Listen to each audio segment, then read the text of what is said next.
everyone. Welcome. Thank you very much for joining. Really, we appreciate that you're going to take some of your time to share. Some of you would be broadcasting right now or working or resting. So thank you very much for this and for the future insight that you're going to bring in.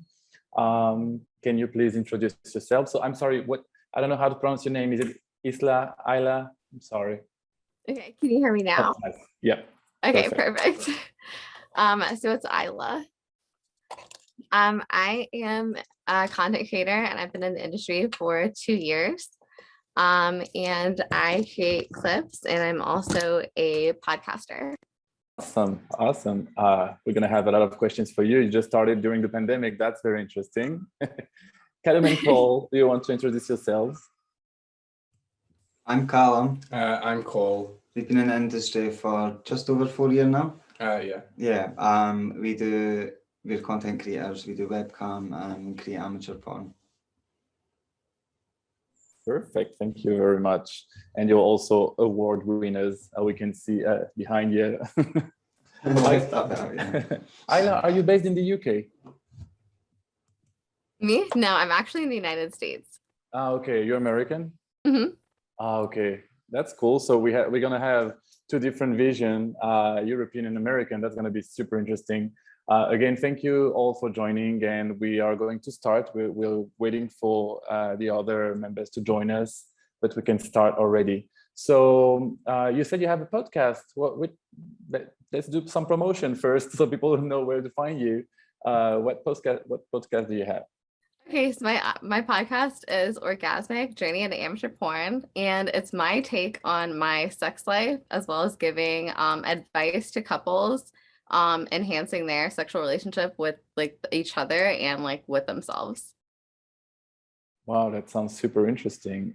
If you all want to drop your social media handles in the chat so people can find you after easier, that's awesome. So I don't even know where to start. How did you join the industry? Well, because it's very fresh, right? So yes. So I joined the industry because I've been with my husband for like a really long time, like since we were really young. And I learned about OnlyFans on his like bank statement. I was like, whoa, what is this? So I go to the website. I'm like looking at like everything. I'm like, what is happening? Like, this is crazy. And I was like, okay, so you like OnlyFans girls? And he's like, no. And I was like, no, obviously you do. Like, you like OnlyFans girls? And he was like, yes. And I was like, okay, so I'm going to be one. And then I started my career and I like love it. Wow. So just to make sure to understand, so you guys are both on OnlyFans doing some content, or is it solo content? Yes. So we're both on OnlyFans together, as well as like on ManyVids, which is where I started. And I started camming live there as well. But yeah, I was just kind of like, I didn't know it was the thing. And I learned about it and I was like, I mean, okay, like I'm going to go for it. So I went for it and I love it. And now I just do it full time.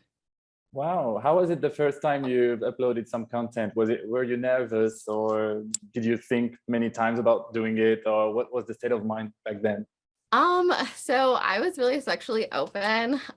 So it wasn't like a big deal to me. But I would say that I kind of felt nervous about people coming across my content, but I just kind of beat them to the punch, I guess, and started uploading on Pornhub and X videos. So I just like, upload on there for anyone to find it. And people have found it, but they love it too.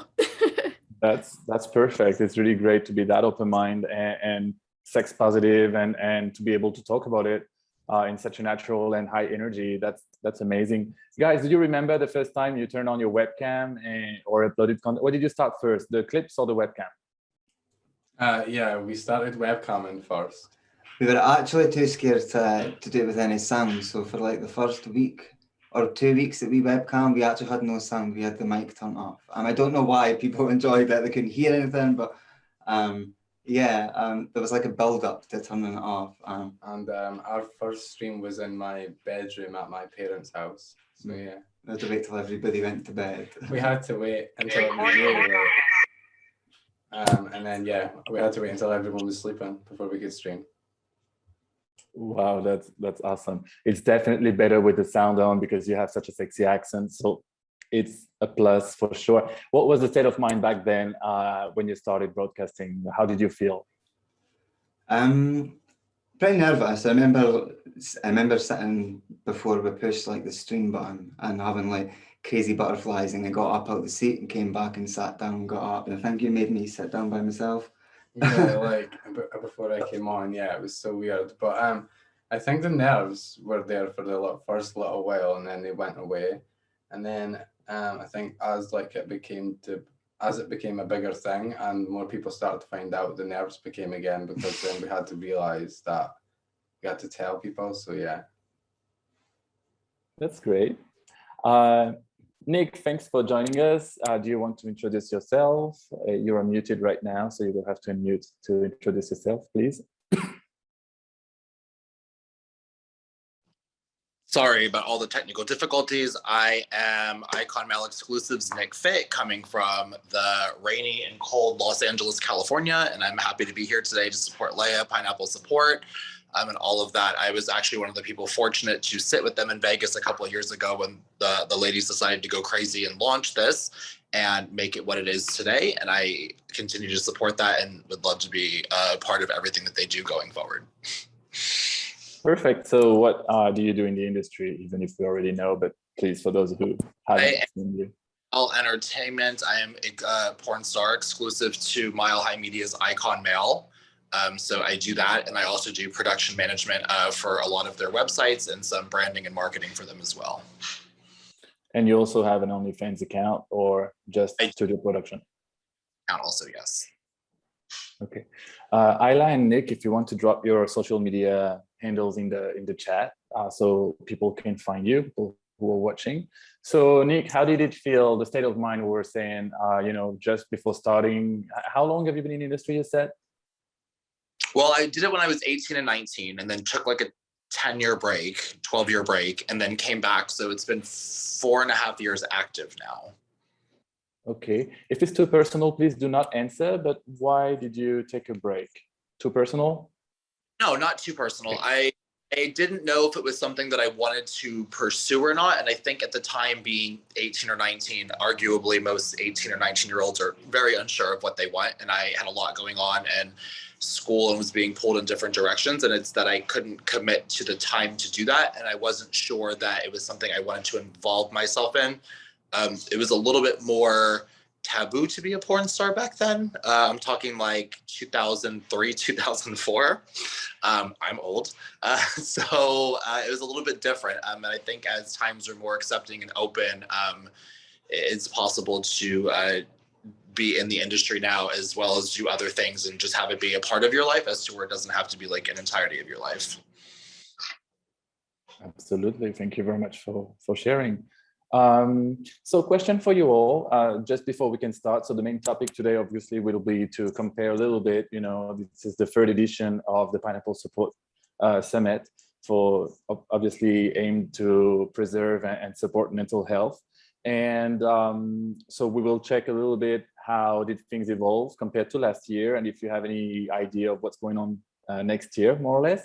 But just a quick, brief question. How do you feel about the industry? Do you feel that you are in control of the situation, or do you feel overwhelmed by the industry and the rules, or how do you feel about the situation? Whoever wants to start. Isla, maybe? Nick? Okay, no, do you want you first, Isla? No? Okay, go for it. You're muted. Sorry, I meant you can go ahead. I feel pretty much being a production manager for Mile High, there's a lot that I can control and that I can be in control of. Being exclusive talent, I think you get some more leadway as to who you'll work with and what you'll do. Where I find the issue is with like HIV rights and how that plays into someone's like psyche or, like mental health. There's still a lot of undetectable people that can't work in different areas of the industry. We know you can't be undetectable and work on the straight side, can't do bi porn, can't do trans porn. There's even some gay sites that you can't do that for, and that messes with you. I am HIV positive. I have been since 2005. I maintain an undetectable status. In 4 years, none of my scene partners have gotten a transmission from me.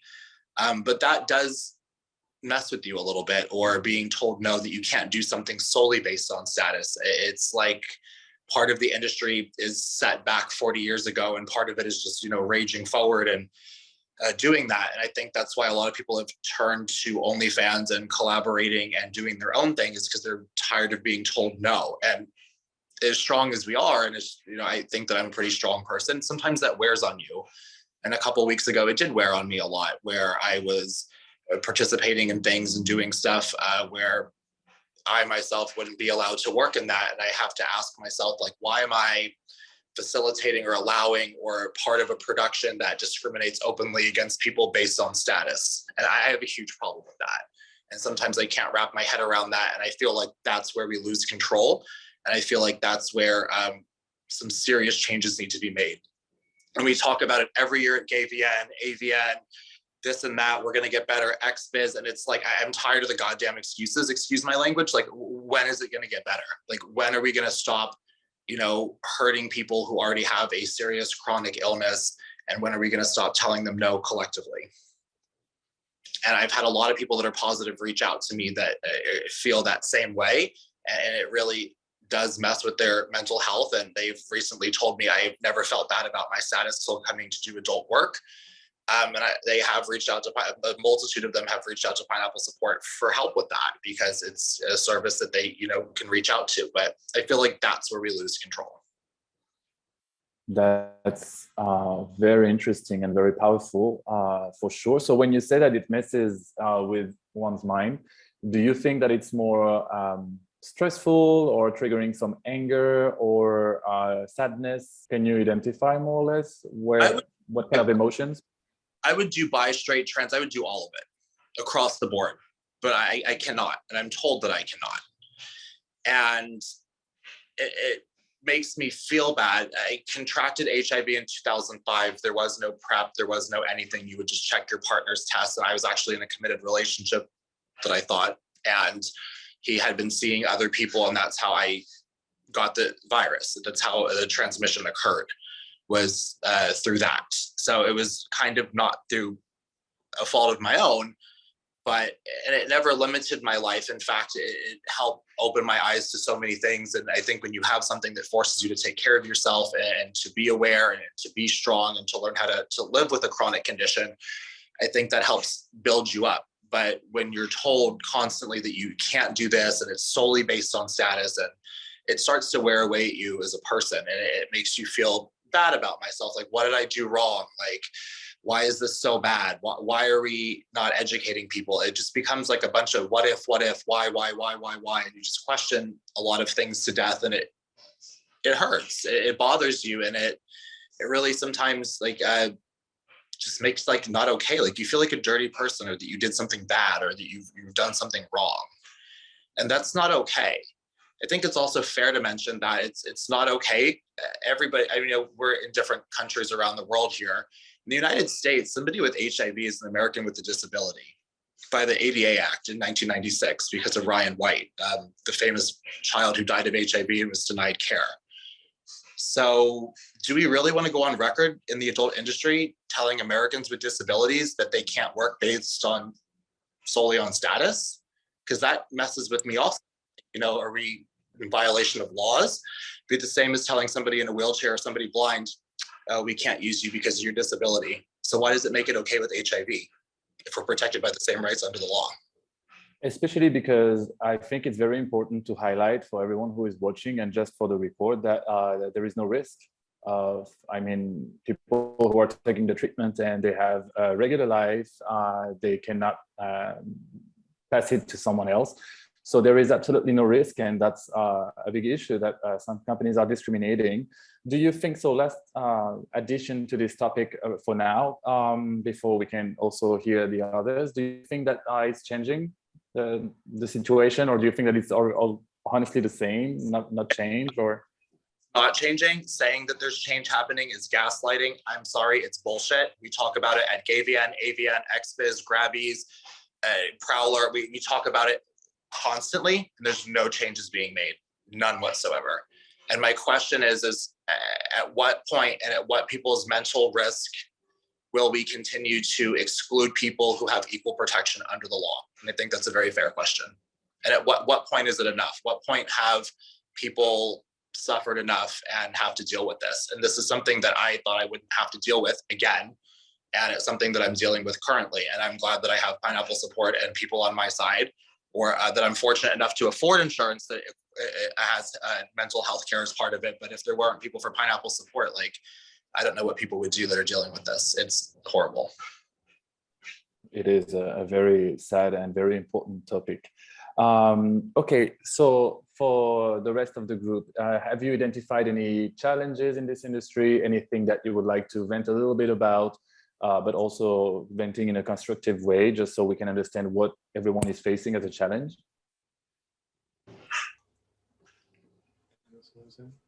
Callum and Cole? I think for us, like as doing amateur content, we feel quite in control of what we create. It's just like, obviously, when it comes to sites, they're in control of their rules and their terms. So there's always a possibility of them changing the rules. And for instance, a main part of your job going away. So that's where the control for us feels like it's still not in our hands. Okay, that's great. That's extremely positive. That's amazing. Isla, do you feel in control of the situation? Do you think that you're facing some challenges? Yeah, I kind of understand where they're coming from in terms of creating amateur content, that I do feel relatively in control of what I create, at least what I put out. But like with the terms of sites, it's definitely concerning because I kind of feel like I'm always waiting for like the next shoe to drop of what site and like income you're going to lose. Which is pretty scary, especially when you're making like your like living off of these sites. Very true. I have an addition. So we didn't have the pleasure to meet. So my name is Alex and I have no filter, but I've been in this industry for 12 years. If I ask something too inappropriate, you're all free of obviously not to answer and to tell me to fuck off, obviously. So Isla, I know that it's very different from a culture to another and a country to another. So are you considered, or are you a person of color? Yes, I am a person of color. I actually get the question a lot. Some people say I'm racially ambiguous. Other people would say that I'm not. It really just kind of depends on what my hairstyle looks like, honestly. But it's something that I've experienced that makes me really uncomfortable about the industry is people telling me what my ethnicity is. I've been contacted by companies telling me that I'm Latina and they want to put me on Latina sites when I'm not, like, at all. And I'm like, no, I'm not Latina. And they're like very pushy and insistent that I am indeed Latina, and I just don't know it. Okay. So Good. They will things like start to that. talk to you. That's amazing. Okay. No, yeah, when they ask you, what are you? Well, you said, I'm hot. That's it.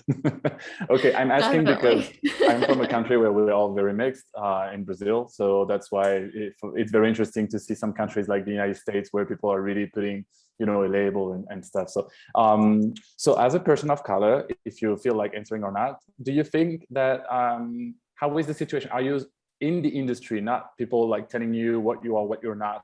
But do you think that you're facing any specific challenges compared to other people, or how do you feel?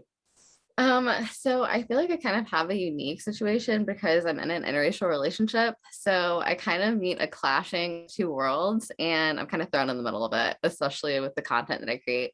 So my comment section's pretty crazy, especially on public videos of people going back and forth about just making assumptions about who I am as a person, my political beliefs, everything under the sun is kind of put underneath like a microscope, and it's not like, I feel like we can't just exist as people. So things are really read into when it's just kind of like, hey, this is like the videos that we're creating, and people are like, she's a Republican, she whatever, like racial slurs. I've had to Google some. Very interesting. Very sad. 2021. Question for you all. Thank you for sharing this. Question for you all, since you're all creating content to share your sexual arts. Do you think that this stressful situation for being labeled like gay, person of color, HIV positive, etc., do you think that it affects your creativity, that it takes out some time that you could use to do something else, fighting the stigma, or is it okay? Is it something that the media is exaggerating, or do you feel it personally? Creating personal content, like, no, it's not an issue. There's a slew of performers that will work with undetectable or boy, girl, boy, whatever, doesn't matter. People just don't care because they understand and they're willing to take that risk. That's not an issue at all. The issue is directly with mainstream studios dictating what can and cannot happen based on non-factual information and some things that some agents and some attorneys said 20 years ago that have no legal weight or bearing to it. But in terms of creating personal porn or something for OnlyFans or fan content, I've never had anybody say no based on status. Not trans, not girls, not guys, nobody really cares. People care. Studios care.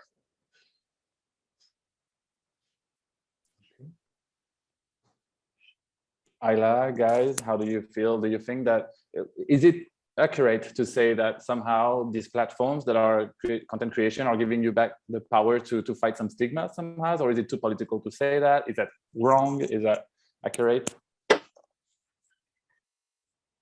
I feel like as far as, or as long as we've been in the industry, we haven't really received much negativity. There's not much of a community for adult here in Scotland at all. So I guess some points for us, the negative part comes from us just feeling isolated from it, and from being able to mix and involve and get involved with other people. But we're fortunate enough to be a duo and be able to maybe have each other to sort of push through stuff constantly. Yeah, I think our journey has been pretty positive so far. Yeah, I would agree. That's cool. That's great. Isla, is there anything you'd like to add? I would say I've noticed that as a whole, platforms are kind of making an effort to put people of color towards the front of platforms, which I definitely appreciate the visibility, because a lot of times when you go on pages, you won't really see people of color until you scroll pages down, which no one's really doing. But a lot of times it makes me question if it's performative or not, because I do notice an increase during, February and things like that, and them dying down and only promoting already top ebony models versus promoting, I don't know, maybe like newcomers on the sites that have just joined like a week ago, and giving them the ability to be able to show what they're about. I like that. That's great. It's kind of a weapon against stigma. I like that a lot. Okay, so now that we get to know each other a little bit better and your activity and kind of understand your personalities somehow, just a brief speak. I have a question. So compared to last year, of course, the pandemic was already hitting hard, and now we're in a second phase kind of, but what would you say at the stress level? How do you feel compared to last year? Do you feel more stressed, less stressed in a general way because of business? So Isla was saying that it's always annoying that you can lose a source of revenue if a platform shuts down, etc. Compared to last year, how do you all feel based on the stress? I feel like the stress has come down a little bit. Cases of the new COVID variant are surging in California and Los Angeles right now. I don't know, people pay attention to world news, but California has a full mask mandate now, and things are starting to not shut down, but a lot of restrictions are coming into place. We don't know how that will affect the adult industry yet. There's been no news or anything about that yet. I know that a lot of people are testing positive. I know 7 people personally that have messaged me today that were like, hi, I tested positive, some industry related, some go-go dancers, some just friends. So it is a very contagious thing, and these are all vaccinated people. So I think that there is a wave of change that might come if I was to speculate, but as of now, I haven't heard anything. So it makes it a little bit uneasy.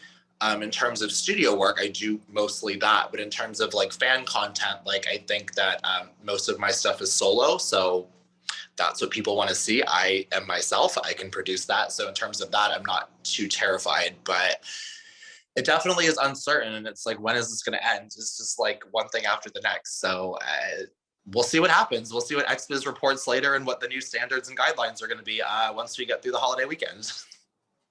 Once everyone returns to LA and is sick, we'll see what happens.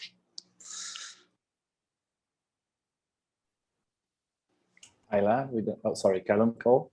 For us, COVID's kind of stayed quite the same here. We've always had to wear like masks. That's never went away. But the restrictions are starting to get a bit more now, such as like 3 households is a maximum can meet, I think, after Boxing Day. So it's starting to get a bit more stressful again, especially when you thought everything was opening up and you were, after such a long time of not seeing anyone or meeting anyone, that you're going to be able to go to these events again. And now it feels like everything's just starting to shut back down as it was opening up. So I feel like it was starting to get better. You were starting to see the light at the end of the tunnel. But now, I don't know.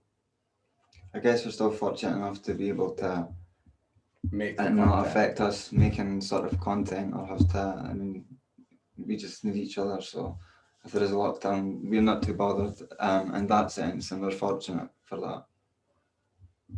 I was going to say you guys have each other, which is wonderful, and you make such beautiful content. So it's like if it does come back, it's like, oh, we'll be okay a little bit. So Get stuck in the house making so much more content. oh, Callum. Isla, do you feel more stressed, less stressed compared to last year? I would say I feel a little less stressed because I feel more prepared, just in terms of what to expect from in case things do lock down, in case I do lose a platform. I built my own website and created like other streams of income, like a podcast. So I just feel a lot more secure in that knowledge because last year or 2 years ago, I was just starting out. So it was really uncertain. That's really nice. That's a positive thing. And how do you all feel about, again, compared to before the pandemic and now, which is still in the pandemic time, even if it's a second phase, how would you describe your time management? Did it affect? Did you change anything? Did you learn from the situation? Did you adapt? What has changed in the time management of content creation, strategy, etc.? I think managing your time is always important. I think the pandemic gave us a lot of free time to figure out how to manage our time. And I would say I've always been good at managing finances, but it's always good to, for everyone that's listening, have a couple months of money to live on and cut some of your costs down if you can, because as OnlyFans had an update a couple of days ago with the change in terms and policies. I know some people had some videos removed with the second wave that we're saying LA's kind of freaking out. Like the news is like not good. I don't know, like we'll decide what's true and what's not. And I said, we're waiting for the industry in Los Angeles to react, but it's good to have the time management, have the preparation, build up the videos and stuff while you can, give yourself something to do and just save your money. Like just save your money. I know it's the holidays, maybe donate to charity or do something that can benefit someone that really needs help. We don't need Gucci and Bulgari under the tree this year. I think just being fortunate and not being sick and being healthy is a gift in itself. And we should just really ride on that positivity and just be as prepared as possible. Thank you. Yeah.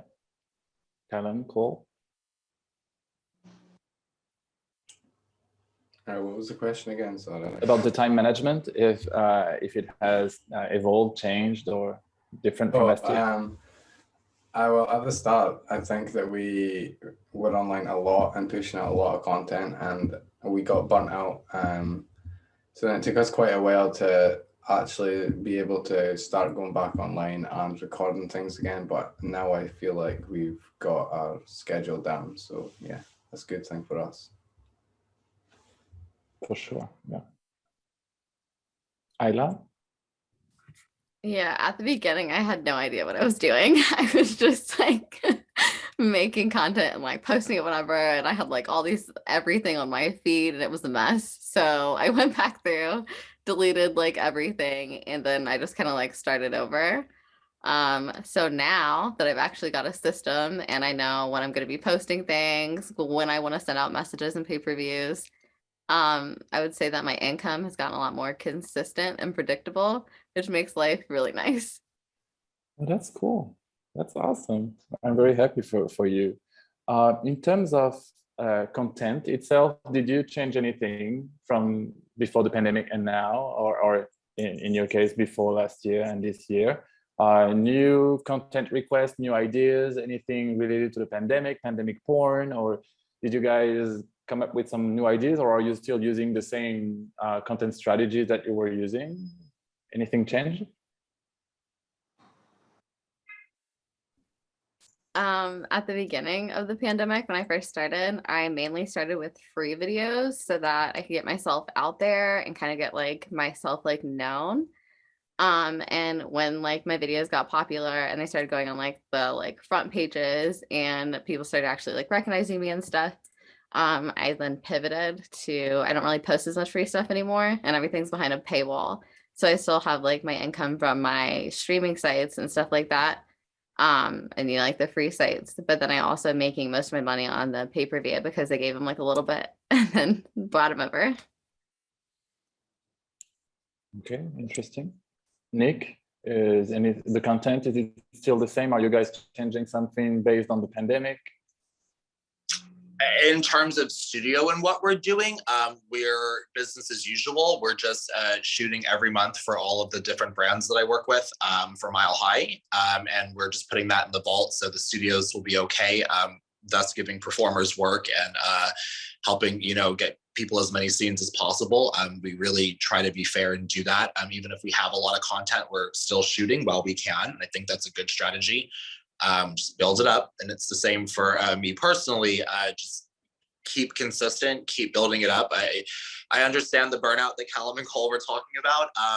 During the pandemic, I was living with my boyfriend, Clark Davis, at the time. So I had a pandemic partner to continue doing things, but I had to pivot to more solo and like do that. But it's been working actually better for some reason, which is strange. But no, just keep building what you have and keep on your schedule and keep going. And I think that you'll be fine.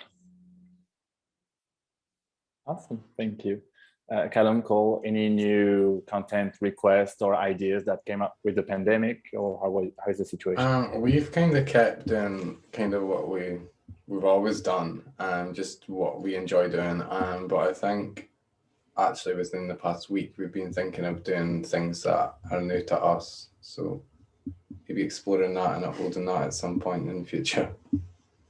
Nice. Do you think that it's just a normal evolution of your business, or do you think that it's a necessity due to the pandemic, the fact that we cannot go to the shows, or we cannot, do you know what impulses that? I think just evolution of our business. So when we started, we were really new in a relationship, like a couple of weeks. So our whole journey sort of in a relationship, going from camming to creating content and all these different platforms that we're on, has sort of just been us exploring and figuring out what exactly it is we're comfortable doing and putting out there. So yeah, I don't think we've done and explored every avenue that we really want to yet. Yeah, I think there's still so much more that we could do, and I think we're about to start trying it. So I think that's the beauty of the amateur porn and camming, and since there are not any script or anything, it's very dynamic because it comes from you guys, all the performers, all the content creators. You're putting yourself really into it, and we can, you know, even if you want it or not, your personal life will impulse and affect the theme and the topics and all the whole thing. So that's very interesting. So there is a question in the chat for Nick, and also Nick, if you want to add your Twitter handle or Instagram in the chat. Sorry, laptop's not, so I was like, didn't want to be reaching and doing all this to add it. Put it in the chat right now. No worries. Or what is it? I'm gonna write it down for you here. Yep. Twitter is at Nick Fitt, NickFittXXX. Okay. At Instagram, be at official OFFICIAL Nick NickFitt. Okay, perfect. So first of all, there is someone in the chat, Todd. Hi, Todd. So Todd is saying these people are beautiful on here. Thanks for your content. That's very nice. And then there are these questions about, you know, the situation, the dynamic between amateur porn, content creations like OnlyFans and such, webcam studios, and the porn studios, the porn creations. So there is a question which makes me think, Isla, for example, if a studio would approach you, would you accept shooting for a studio? Yeah, probably. Honestly, if they weren't like, you know, pushy about me being Latina, for sure. Okay. No taken. Sorry? We're open-minded at Mile High, and we would love to have Thank Oh, you. and yeah, I mean, everyone is cool, but really Mile High, they are a really nice team. I have a special thing for them. Callum, Cole, did you ever produce anything for studios? Not like in person, but during COVID, we produced like a webcam Like a thing virtual scene. with men.com. Oh, So nice. that's the only thing we've ever done. But we've been offered a few things to the studio, but we're just not sure. Maybe if We've been we open both to thought it, it was but right, yeah, then it's we just- would do it. It's something that we're not closed off to. Interesting. Is there any specific thing that keeps you thinking about the studio? Any fear? Well, I mean, at the start, we reached out to a few, and we're maybe talking about doing some scenes and saying basically that we would only work together because we're an exclusive duo. And there's quite a few studios that would say, well, you could do 2 scenes together and you'll have to work with other people. And that's not something that really interests us at the moment. So.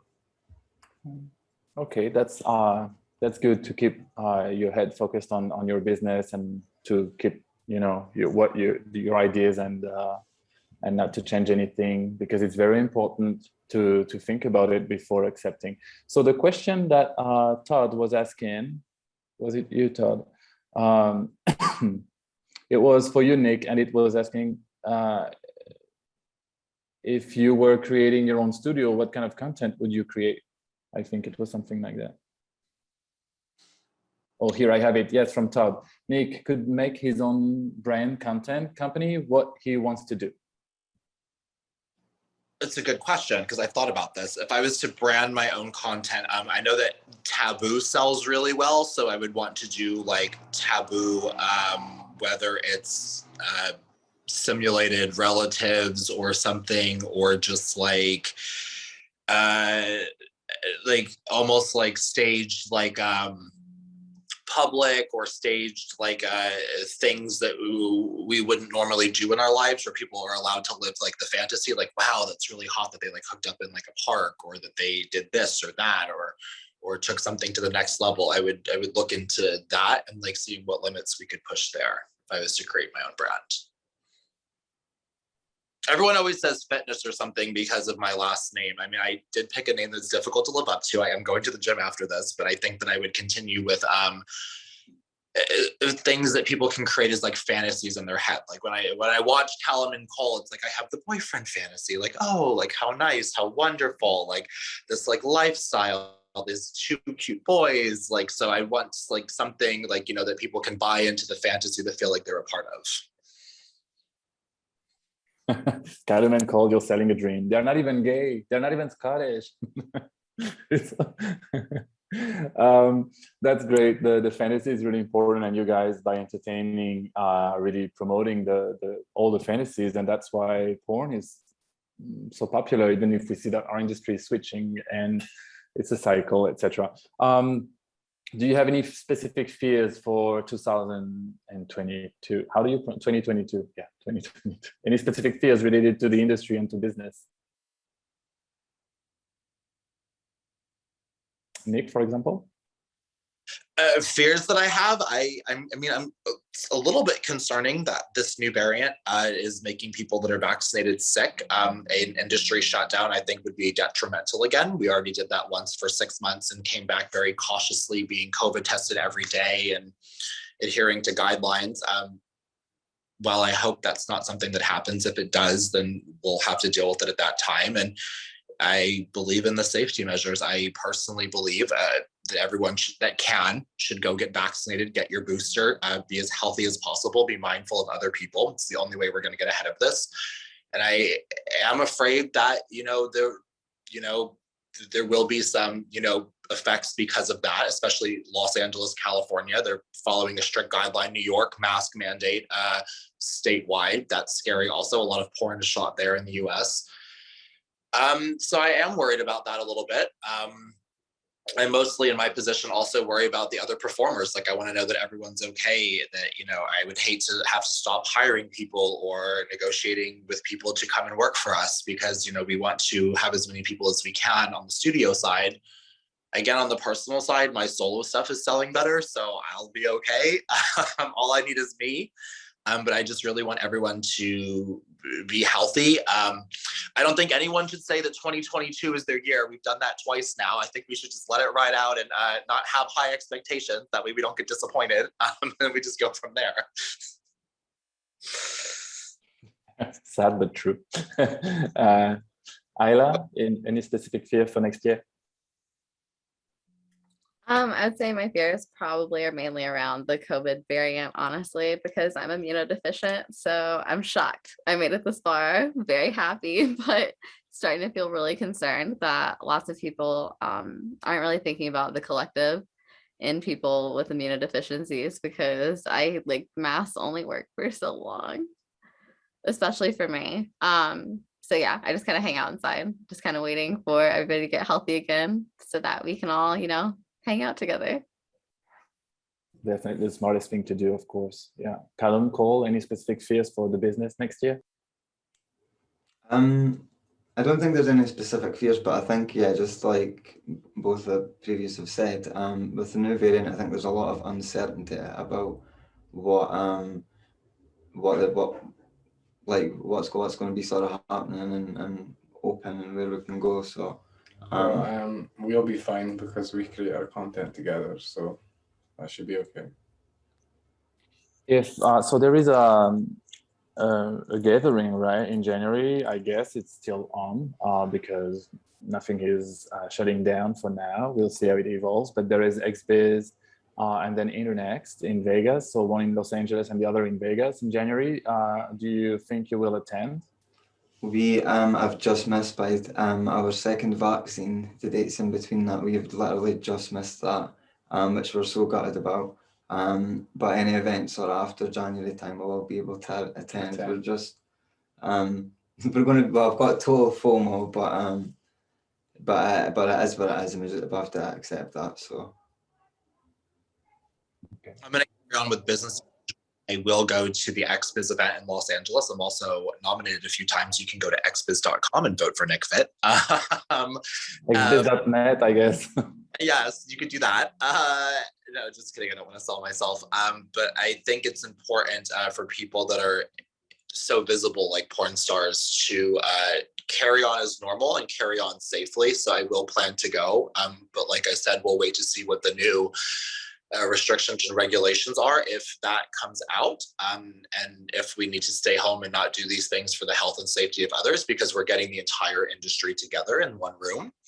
I would understand. It would be disappointing, but I would understand that it's for the greater good that we don't do that. So we'll just wait to see what happens, and hopefully we're all healthy and don't have to worry about this much longer.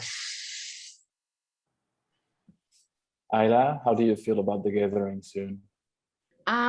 Yeah, I'm gonna be hanging out in my house just a little bit longer, and then I'm gonna I don't know, aim for summer events after that point. I think hopefully everything will be good, and that's when I'm gonna be trying to get out. Sounds really safe. What did I wanted to ask you?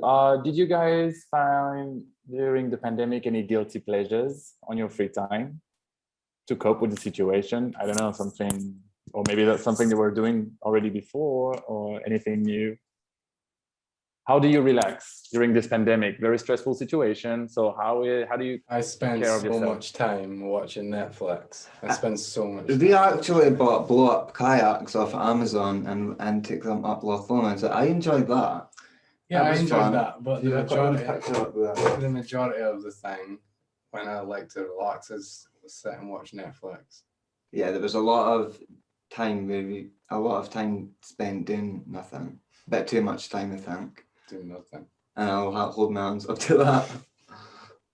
Well, I was the same as the boys, like watching a lot of TV, catching up on shows that I haven't watched in forever or that everybody else is watching that I needed to do. I decided that I love food. And then picking the last name Fitt was just lovely because the home workouts had to be really creative and like I had to go really hard. And I realized I was screwing myself by doing all of that. So I need to cut like the idle time and just be as physical as possible and do all of that while we were waiting for gyms and stuff to reopen, which we can go to now wearing a mask and everything. But yeah, it was tough. It was like, okay, I've picked this name and now I need to live up to that expectation. So I'm going to be over here lifting phone books if anybody needs me, like, or whatever furniture I can rearrange to like get somewhat of a workout in.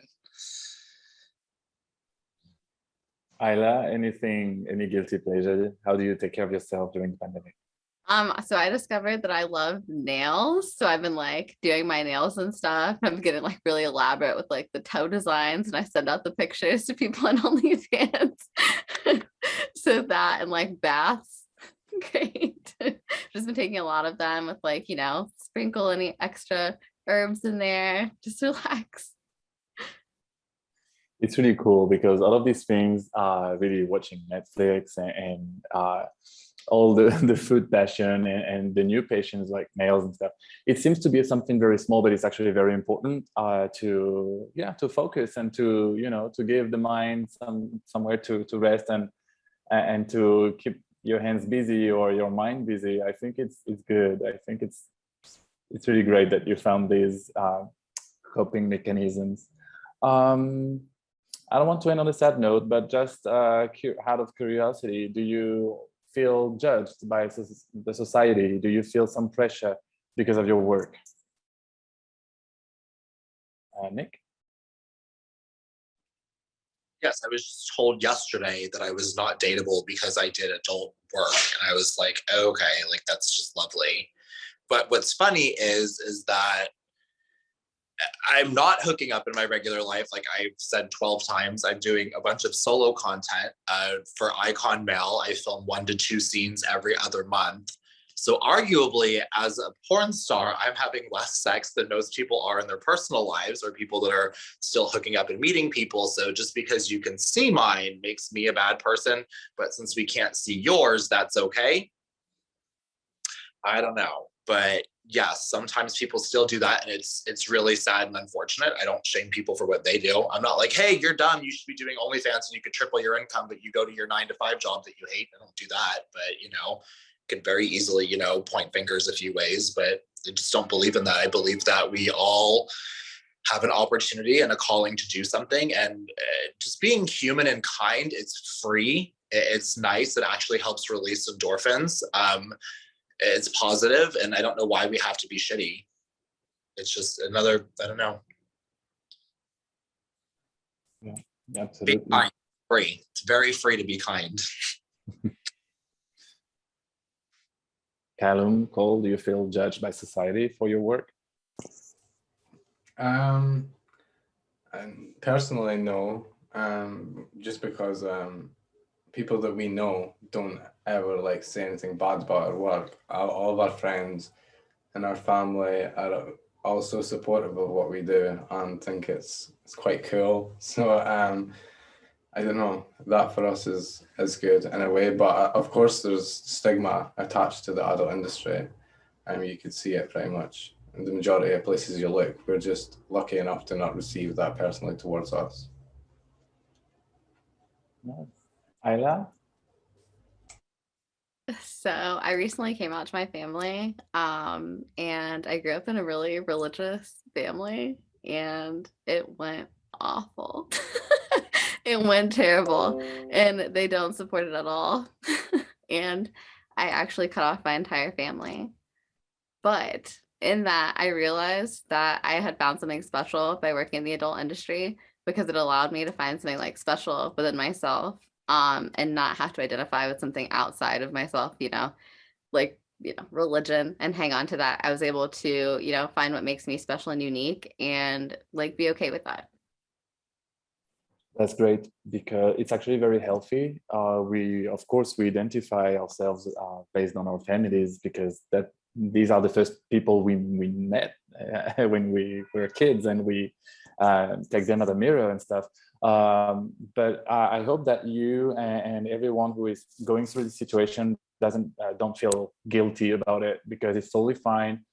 Your family is your family, but you actually don't really owe them anything. Of course, I'm sure that you did that with a lot of respect for them, but also respect for yourself, because it's very important. And I think we can all agree that working with sex is very empowering in a way that we discover more about ourselves, but also the other, because of the hypocrisies in the society and everything.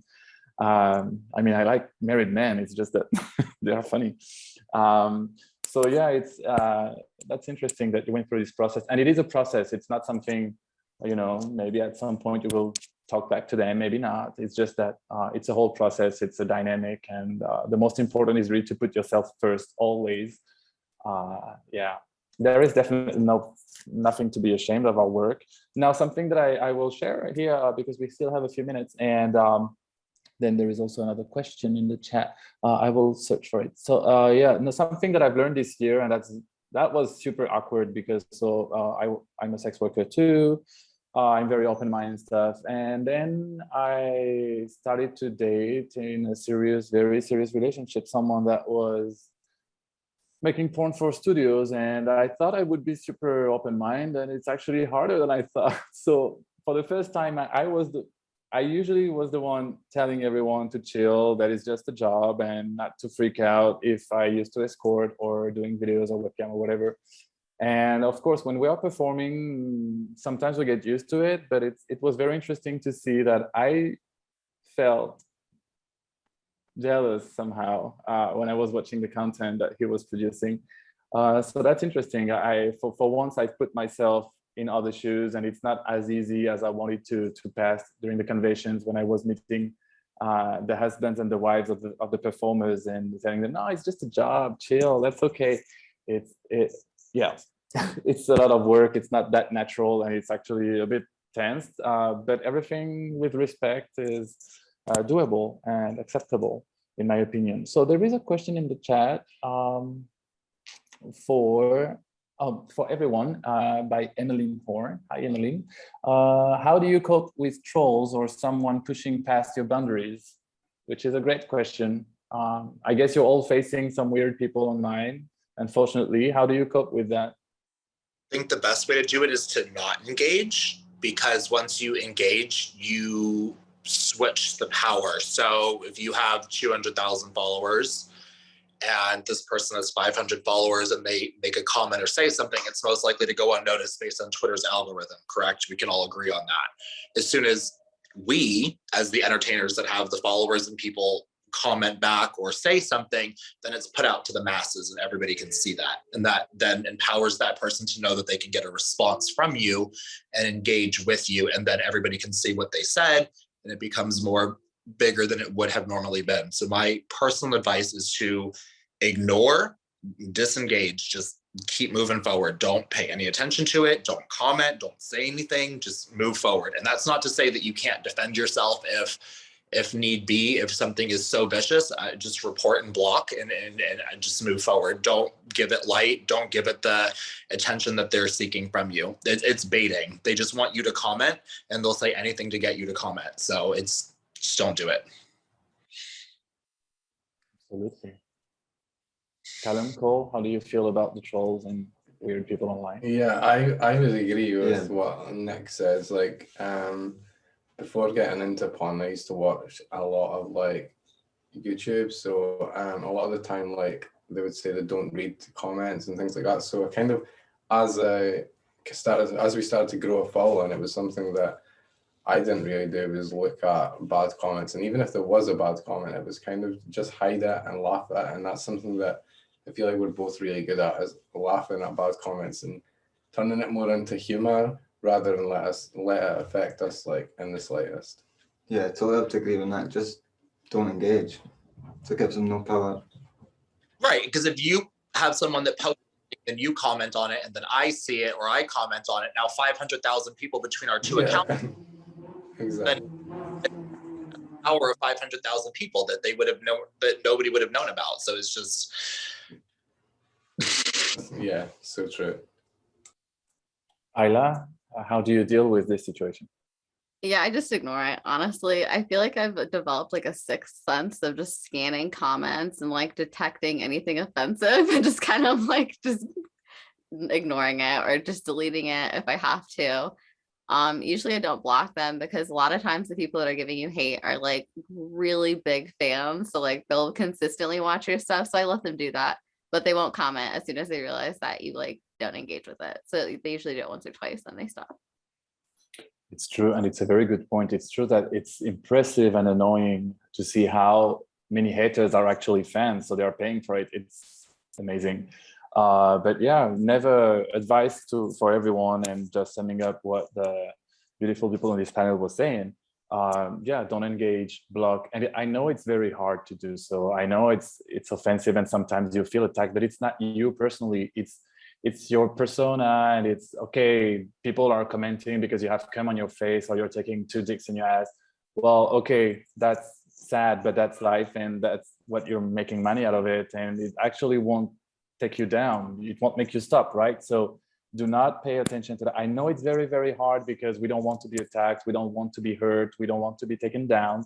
But it's not about you, actually. These people have a problem and they are projecting on you. They don't know you. They are just, they want some attention, as Cohen is saying in the chat right now. So they want some attention, or they want to project some hate they have a bit against themselves. Maybe they would like to be gangbanged and they are not daring to. So really, even if it's hard, just ignore. And it's true that some of your haters are some money makers, but at the same time, there is the block button. Never feel bad for blocking someone. There is this feature, it's amazing.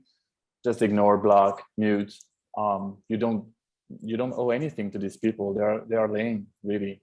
So the time is almost up. I wanted to thank you, really, really thank you very much for your time, for sharing, and for being exposed in such a different way. No one is naked here, but it feels like much more intimate than what we are doing in front of the camera. So thank you very much. It was personally a great pleasure, but I also learned a lot from you, and I guess the audience also. So thank you very much, everyone. Is there anything you would like to add from what we were saying? Thanks for having us. Yeah, thanks for having us. Thank you, Leia. Thank you, everyone. Anyone that's listening, these services are not just for adult industry people. It's, if you need help too, it's okay to not be okay, and it's okay to get the help that you need. So just remember that. Thank you so much for having me. It was really great meeting all of you guys. It was a Yeah, it's nice to meet you too. I know, a nice one again. Thank you all so much. It's been a pleasure listening to you all open up and share your stories, and as Alex said, be vulnerable. And I appreciate you all. As Nick was talking about, it's okay not to be okay. If you need help, please do reach out. And remember that we are a non-profit, and all donations are appreciated and loved. And please, if you can spare, do so.